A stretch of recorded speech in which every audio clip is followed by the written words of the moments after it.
Hello, good morning, students. Please subscribe the channel, drop a like, share, and comment. Today's transcription number 434 of Sir Kailash Chandra's volume number 20 on the speed of 100 words per minute. Start.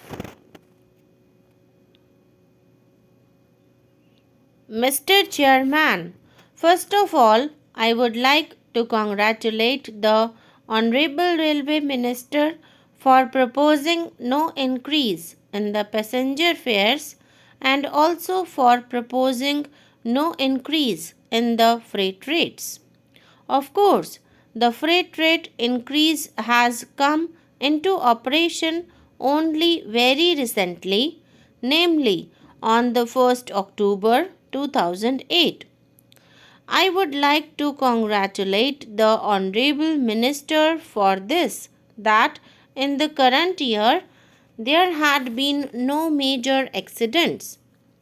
I would also like to appreciate in this regard the due care and caution taken by the railway administration insofar as there have been no major accidents this year. There is also another aspect that if we examine from this point of view, we will find that the increase of 50% in the net earnings is not, after all, a very bad performance. Here, we might remember that the net earnings could be much more, but for the two factors about which the Honorable Minister has complained and about which many times questions were asked in the House. I am referring to the ticketless travelling.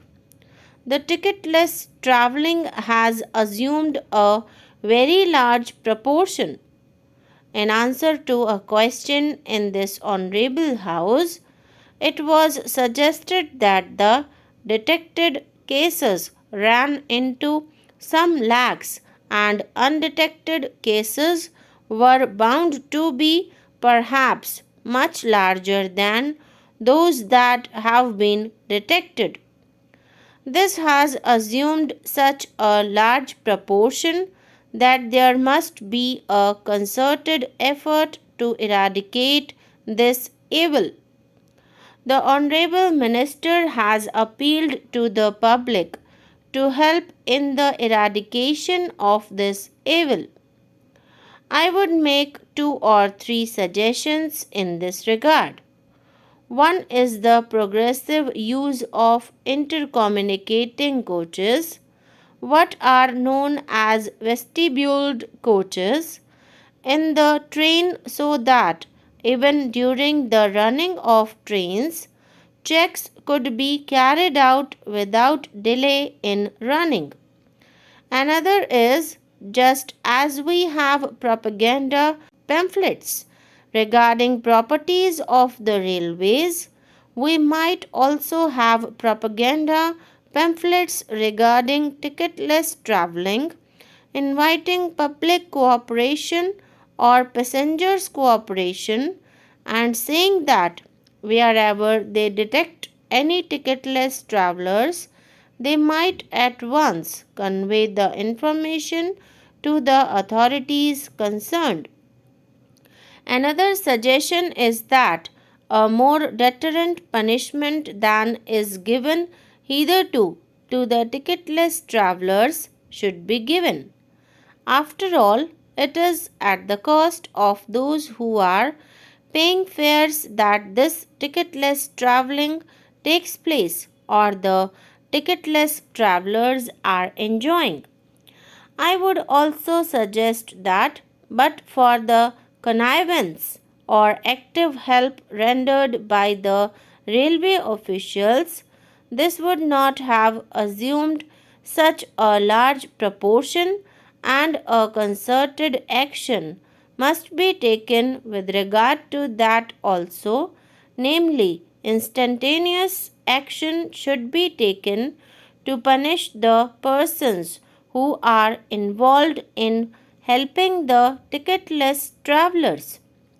The other thing which creates this gap in earnings is the goods traffic.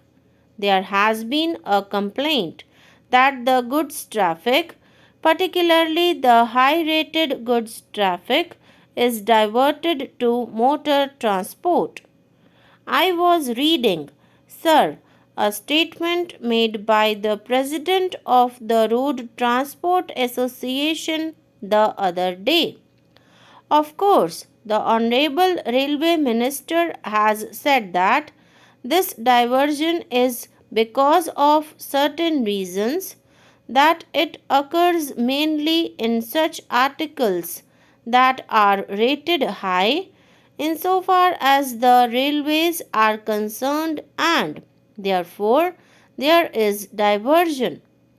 There is also the facility in the case of motor transport that deliveries are door to door mainly, and so there is less of handling, and therefore there is less expense. There is also another reason that, by and large, on the railways there is pilferage, whereas in the case of road or motor transport there is less pilferage.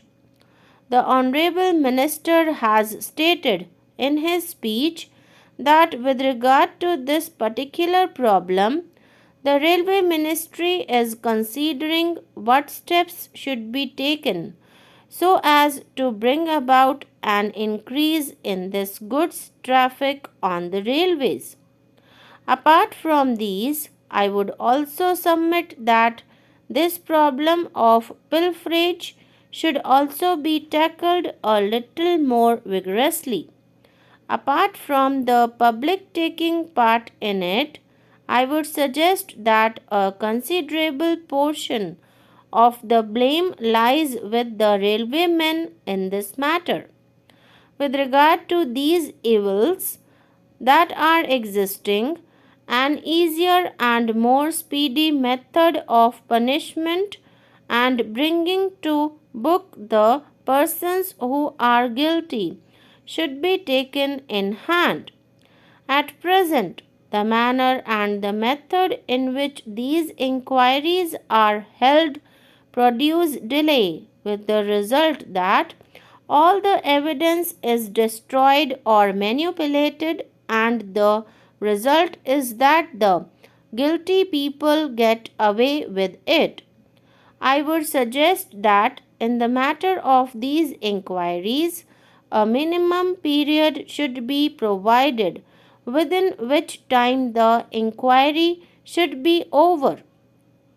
I find that in the matter of these inquiries, the method followed is that wherever there is criminal offense involved, firstly, the matter is sent to the criminal court, and after securing conviction, departmental action is taken. I would suggest that the departmental action should precede rather than follow the criminal action, and it must be instantaneous.